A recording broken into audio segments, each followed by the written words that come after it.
আসসালামু আলাইকুম দর্শক, আমি সাইফুল নিউজ 68 আপনাদের সকলকে আমন্ত্রণ।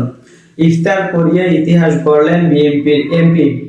কালকিনিতে একসঙ্গে 11,000 মানুষকে ইফতার করালেন বিএনপির কেন্দ্রীয় সহকারী গণশিক্ষা বিষয়ক সম্পাদক ও মাদারীপুর 3 আসনের সংসদ সদস্য আনিসুর রহমান খোকন তালুকদার।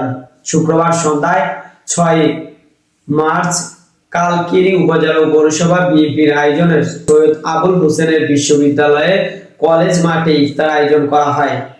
বিকেল থেকে বিভিন্ন ইউনিয়ন থেকে হাজার হাজার মানুষ ইফতারের অনুষ্ঠানে আসতে শুরু করেন। ইফতারের সময় হওয়ার আগেই পুরো মাঠ কানায় কানায় পরিপূর্ণ। খোকন বলেন যে এলাকায় সার্বিক উন্নয়ন, শান্তি, সম্প্রীতি বজায় রাখতে সবাইকে ঐক্যবদ্ধভাবে কাজ করতে হবে।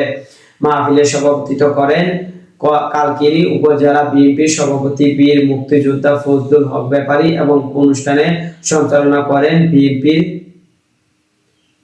সাধারণ সম্পাদক মোহাম্মদ মাহবুব হোসেন মুন্সি। দর্শক, সাবস্ক্রাইব করবেন, লাইক করবেন, শেয়ার করবেন, কমেন্ট করতে ভুলবেন না।